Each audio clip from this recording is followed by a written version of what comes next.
24 गते बानेश्वरको फुटेजहरू निकालियोस्। Black tea सर्टहरू कसले लगाएको थियो र त्यो ब्ल्याक टी सर्टमा कालो रङको टी सर्टमा के लेखिएको थियो त्यो कुरा सार्वजनिक गर्ने आँट कसको छ। अब यो बोलिरहँदा त्यो ब्ल्याक टी सर्ट लगाउनेवालाहरू मलाई टार्गेट गरिसक्यो। अब टार्गेटमा परिसकेँ, नो डाउट।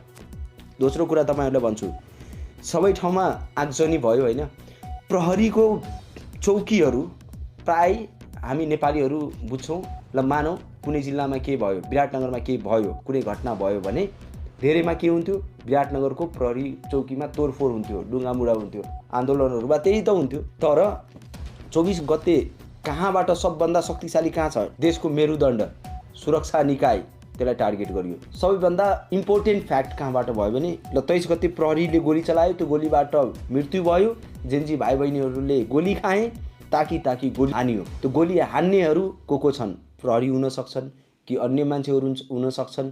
त्यो कसरी त्यो घटनाहरू भयो, यसमा अहिले सर्वप्रथम यिनीहरूको छानबिन होस् जति सक्दो हुन्छ। किनभने हामीले जानकारी के पाइरहेका छौँ भने प्रमाणहरू नष्ट हुँदैछ। बोले नि, अब त्यो कालो टी सर्टको अघि जुन मैले भनेको थिएँ, कालो टी सर्ट लगाउने मान्छेहरूको टी सर्ट पछाडि के लेखिएको थियो र त्यसको फुल फर्म के हो।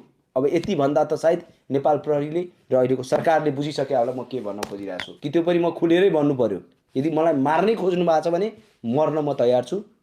तर त्यो कालो टी सर्टमा 3 शब्दको जुन कोड लेखिएको थियो, त्यो कोडको फुल फर्म के हो। जसरी एचटिपी, हाम्रो कम्पनीको नाम हो एचटिपी, हिमाल तराई पहाड है। हाम्रो कतिपयलाई थाहा हुँदैन एचटिपीको फुल फर्म के हो। एचटिपीको फुल फर्म हिमाल तराई पहाड हो।